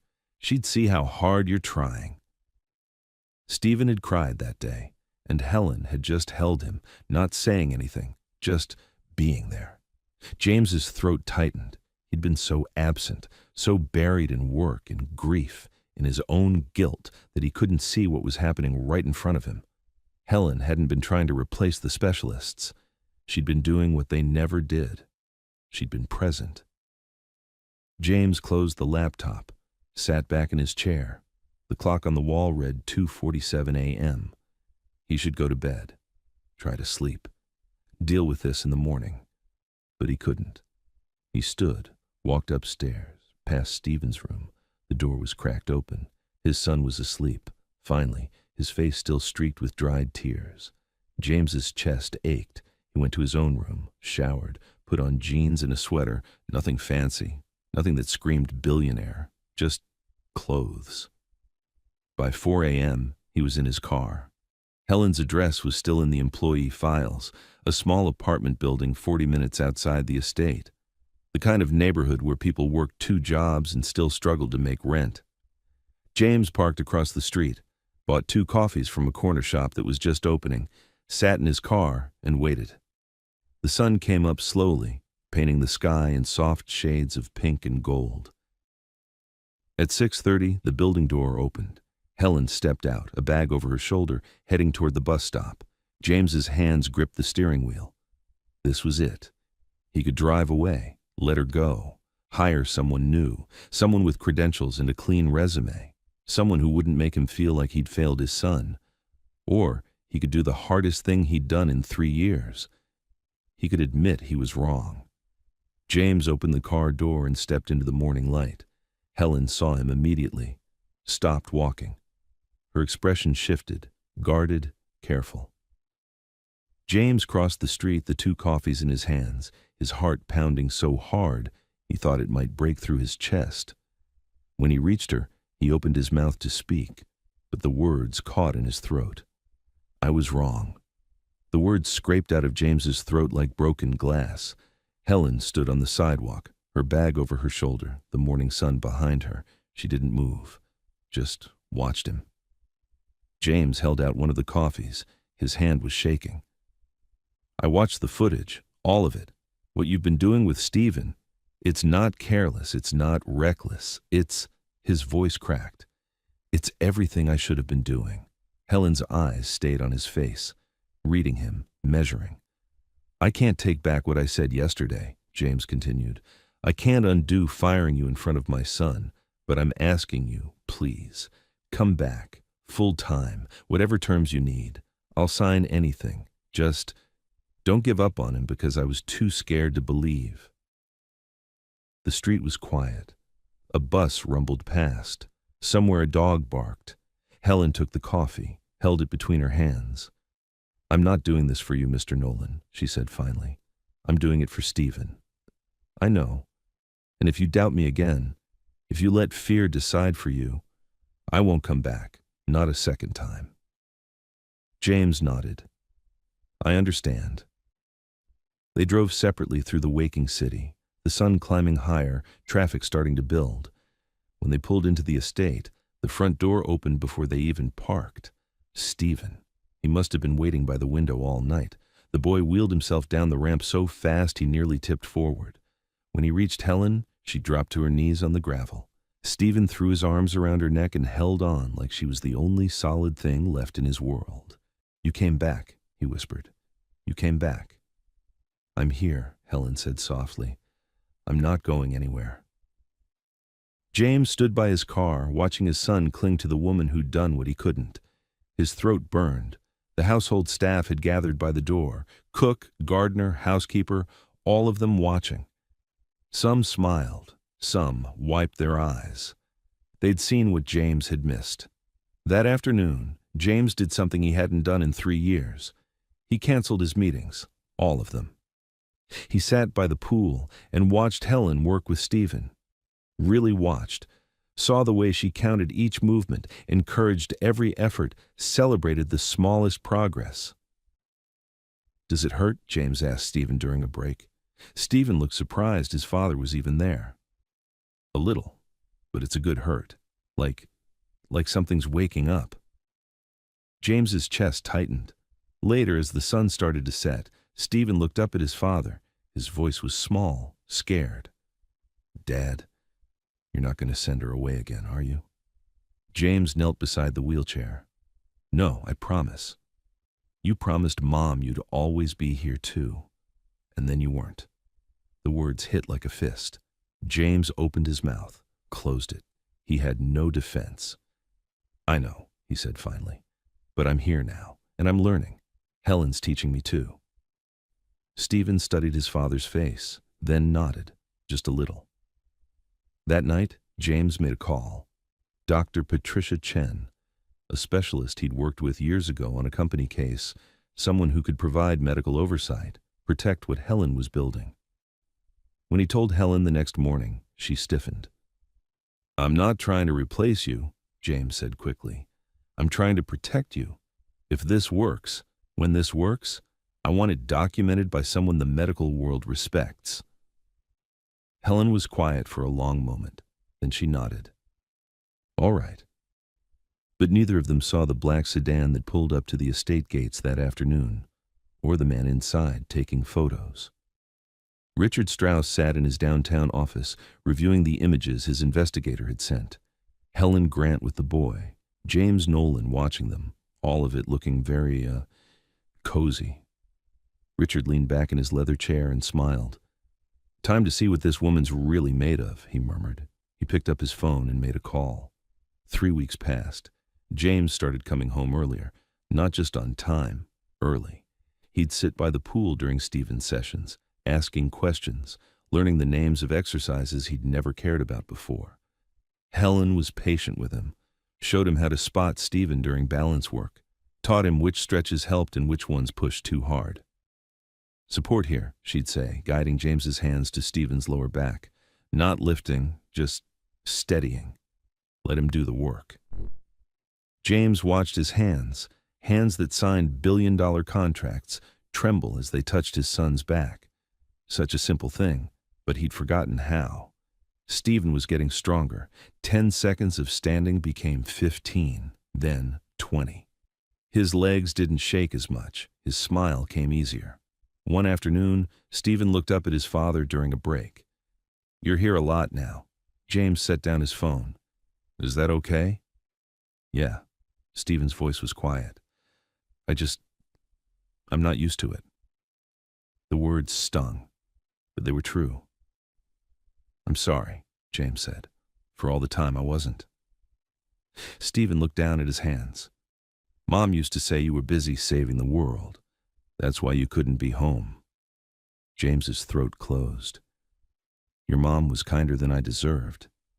Do you miss her?" "Every day." "Me too." Stephen's eyes filled. "Sometimes I forget what her voice sounded like." "Is that bad?" James pulled his son close. "No, that's not bad. That's just what time does. It doesn't mean you loved her less." They sat like that for a while, the afternoon sun warm on their shoulders, the pool water lapping softly against the stone. Helen watched from across the terrace, giving them space. But when James looked up and met her eyes, something passed between them. Understanding, maybe. Or gratitude. That evening, Dr. Chen came for her weekly visit. She reviewed Helen's notes, watched video documentation of Stephen's progress, ran her own assessments. "This is remarkable," she said, looking between Helen and James. "Truly remarkable. I'll be presenting your methods at a conference next month, Helen, with your permission." Helen hesitated. "I don't know if that's... The medical community needs to see this," Dr. Chen insisted. "What you're accomplishing here could help so many families." James noticed Helen's discomfort but didn't understand it. Not yet. After Dr. Chen left, Helen was quieter than usual, distant. "What's wrong?" James asked. Helen shook her head. "Nothing, just tired." But that night, as she walked to her car, she noticed something. A man, sitting in a sedan across the street, camera in his lap. When he saw her looking, he started the engine and drove away. Helen stood in the driveway, her keys in her hand, her heart beating faster. She told herself she was being paranoid. But the next morning, when she arrived at the estate, there were 3 missed calls on her phone, all from the state medical board. Helen stared at her phone. 3 missed calls, 2 voicemails, 1 email with a subject line that made her stomach drop. Formal inquiry, unlicensed medical practice. She sat in her car in the estate driveway, hands shaking, reading the email twice, then 3 times. Someone had filed a complaint, anonymous, claiming she was practicing physical therapy without a license, claiming she was endangering a child. The medical board wanted to interview her, wanted documentation, wanted to know exactly what she'd been doing with Stephen Nolan. Helen closed her eyes and breathed. She'd been careful, so careful. Everything she did was based on research, adapted from legitimate therapeutic methods. Dr. Chen had reviewed it all, said it was sound. But sound didn't matter if someone wanted to destroy her. She got out of the car, walked toward the house, tried to keep her face calm. Stephen was waiting by the door, grinning. "Helen, Dad said we could do pool work today, can we?" "Please." She smiled, forced herself to smile. "Of course." But James saw it immediately. He'd gotten good at reading her these past few weeks, the small shifts in her expression, the way her shoulders tensed when something was wrong. "Stephen, go get changed," James said. "We'll meet you out back." When the boy wheeled away, James turned to Helen. "What happened?" "Nothing. I'm fine." Helen, she met his eyes, and something in his face, the concern, the steadiness, broke through her walls. "The medical board called. Someone filed a complaint against me." James went very still. "What kind of complaint?" "Practicing without a license, endangering a child." Her voice was steady, but her hands weren't. "They want to interview me, review everything I've been doing with Stephen." James's jaw tightened. "Who would—" He stopped, thought, "How would anyone even know what you're doing here?"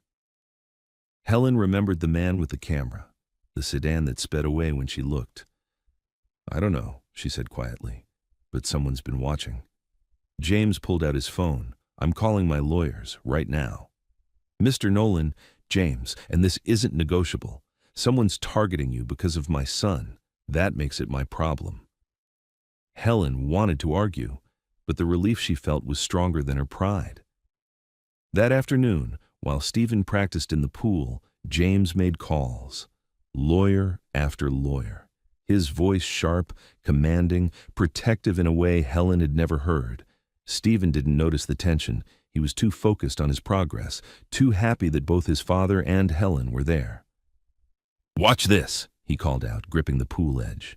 He pulled himself up, legs steadying beneath him, and stood for 30 full seconds. Helen and James both clapped, but their smiles didn't quite reach their eyes. Later, after Stephen went inside to rest, James's lawyer called back. James stepped away to take it. Helen watched his face change as he listened, watched his expression go from concern to something darker. When he hung up, he stood there for a moment, staring at nothing. "What is it?" Helen asked. James turned to her. "My lawyer did some digging. The complaint came from someone with connections to Nolan Industries." Helen's stomach dropped. "What does that mean?" "It means this isn't about you." His phone buzzed. A text message. He looked at the screen and his face went pale. "It's about me." The text message was simple. 3 words. "We need to talk." It was from Richard Strauss, James's business partner of 15 years. James stared at the screen, his mind racing. Richard. Of course it was Richard. "What does it say?" Helen asked. James showed her. Helen's face went pale. "Why would your business partner file a complaint against me?" "I don't know yet." But I'm going to find out. That evening, after Stephen went to bed, James drove to Richard's house, a sprawling estate not unlike his own, all white stone and manicured lawns. Richard answered the door himself, smiled like they were old friends meeting for drinks. "James, come in." They sat in Richard's study, leather chairs, expensive scotch, the kind of room where deals were made and lives were changed. "You filed a complaint against Helen Grant," James said. No preamble, no pleasantries. Richard's smile didn't falter. "I was concerned. For you. For Stephen. Concerned." "James, listen to yourself. You've been spending all your time at home, missing board meetings, canceling investor calls. The merger vote is in 6 weeks, and you're nowhere to be found." "My son is walking again. Because of an unlicensed caregiver using God knows what methods." Richard leaned forward. "What happens when he gets hurt? When she pushes too far and something breaks? You'll be ruined. The company will be ruined. Dr. Chen has reviewed everything. Helen's methods are sound." "Dr. Chen isn't on the board. The board is asking questions, James, about your priorities, about your judgment."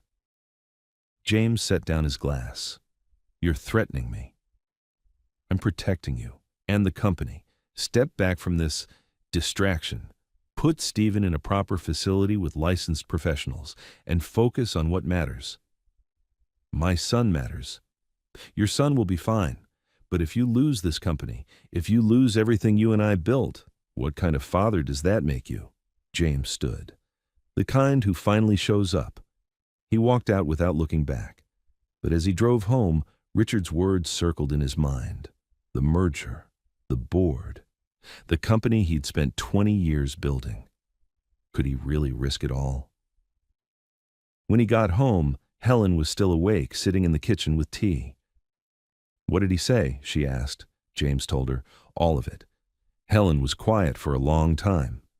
Then she set down her cup. "Maybe he's right." James looked at her. "What?" "Maybe I should step back just until the merger is done. You can hire someone licensed, someone who—" "No. Mr. Nolan, James, and no, I'm not letting him win." Helen's eyes filled. "This isn't about winning. This is about Stephen and you. If you lose your company because of me, then I lose it. But I don't lose my son. Not again." The words hung between them. Helen looked at him like she was seeing him for the first time. Before either of them could speak, James's phone buzzed. An email from an unknown sender. He opened it, read it, and his blood went cold. It was a photograph. Helen and Stephen by the pool. Intimate, close. The angle made it look wrong, like something it wasn't.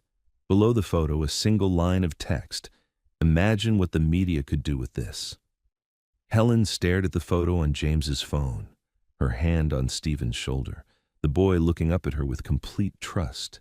The angle twisted it into something ugly, something wrong. "He's going to destroy me," she whispered. James's grip tightened on the phone. "He's trying to scare us." "It's working." The kitchen felt too small, too quiet.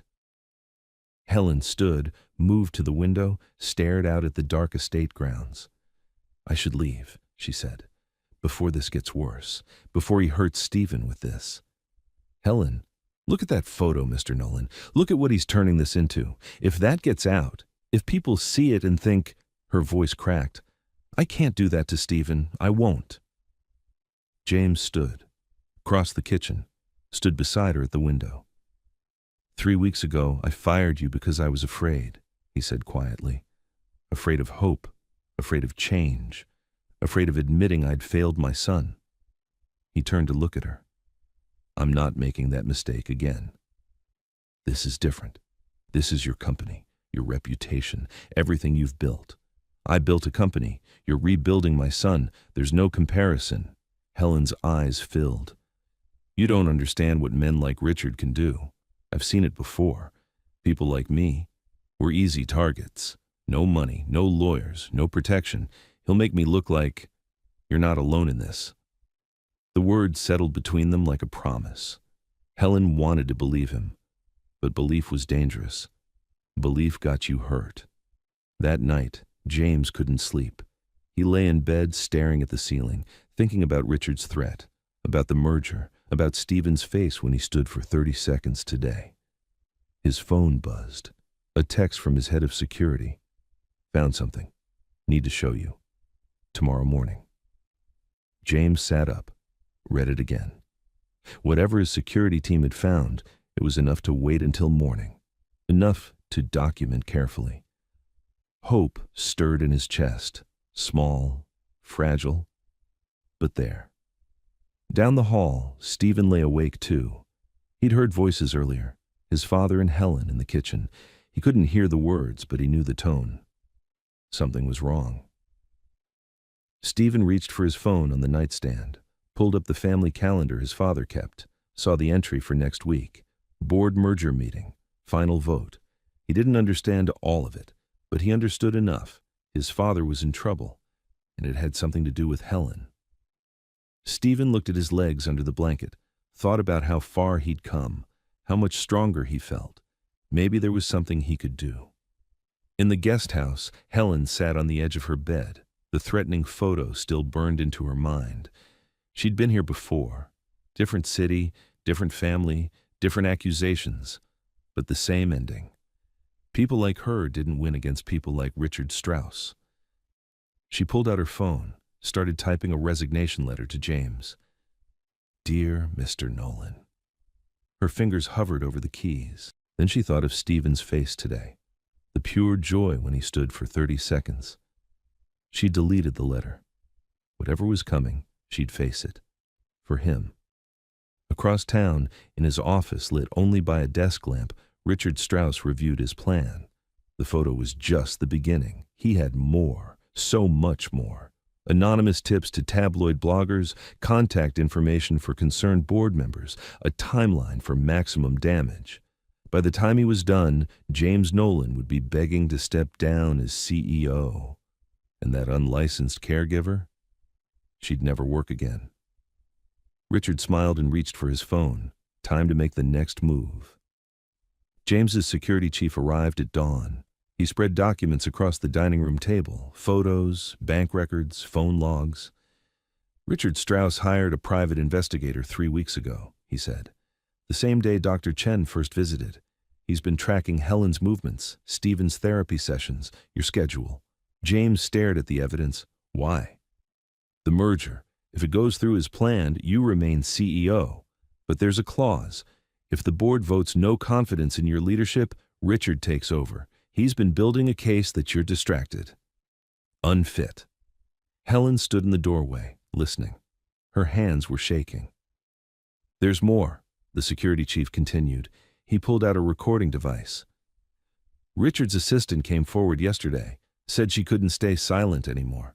She recorded this conversation. He pressed play. Richard's voice filled the room, cold, calculating. James is so busy playing house with that woman and his crippled son, he can't see I'm positioning myself to take everything. The board already has doubts. One more push, and he's done. James's face went white. The recording continued. Get me everything on Helen Grant, every job she's been fired from, every family that let her go. I need her to look dangerous, unqualified, like someone who manipulates vulnerable families. Helen's breath caught. And if that doesn't work, the assistant's voice asked, then we make sure the photo I sent him ends up everywhere. Let the media decide what it means. By the time he fights back, the damage will be done. The recording stopped. Silence filled the room. James looked at Helen, saw the pain in her eyes, the fear. He was never going to stop, she whispered, no matter what I did. No, James said. He wasn't. He stood. His expression had changed. No more fear, no more doubt. The board meeting is in 3 days, he said. Richard's going to present his case, try to force me out. What are you going to do? Helen asked. James looked at the evidence spread across the table, then at Helen, then toward the stairs where Stephen was still sleeping. I'm going to show them the truth. That afternoon, James made calls, not to lawyers this time, to board members, trusted ones, people who'd known him for years. He told them everything, the investigation, the threats, Richard's plan. "I'm asking you to trust me," he said. "One more time. Come to the meeting, hear what I have to say, and then decide." That evening, Stephen wheeled into his father's study. "Dad," James looked up from his laptop. "I want to come to your meeting," Stephen said. "Stephen, it's not... I know what's happening. I heard you and Helen talking. Mr. Strauss is trying to hurt you because of me, because of her." James started to argue, but Stephen's face stopped him. "I'm not a baby, Dad, and I'm not helpless. Not anymore." Stephen's voice was stronger than James had heard in years. "Helen helped me stand. You helped me believe I could. Now let me help you." James stared at his son, saw the determination there, the courage. "Okay," he said quietly. "Okay." 2 days later, James received one final message from Richard. "See you at the board meeting. Hope you've made your peace with losing everything." James deleted it. He'd already lost everything once. The day his wife died and his son stopped believing in himself, he wasn't losing anything ever again. The morning of the board meeting, James stood in front of the mirror, adjusting his tie. Helen appeared in the doorway. "Ready?" she asked. James turned, looked at her. This woman who'd walked into his life and changed everything. "Thank you," he said, "for not giving up on him, on us." Helen's eyes filled. "Thank you for coming back." Downstairs, Stephen waited in his wheelchair, dressed in his best clothes. The three of them drove to Nolan Industries headquarters together. As they walked into the building, James felt something he hadn't felt in years. Hope. The boardroom doors opened, and Richard Strauss was already waiting. The boardroom was silent. 23 board members, attorneys, executives, all watching as Richard stood at the head of the table, his presentation ready. "Thank you all for coming," Richard began, his voice smooth. "I know this is uncomfortable, but leadership demands difficult conversations." He pulled up a slide. Photos of James leaving work early, calendar entries showing missed meetings. "James Nolan has been my partner for 15 years, but in recent months his focus has shifted. Personal matters have consumed his attention during the most critical merger in our company's history."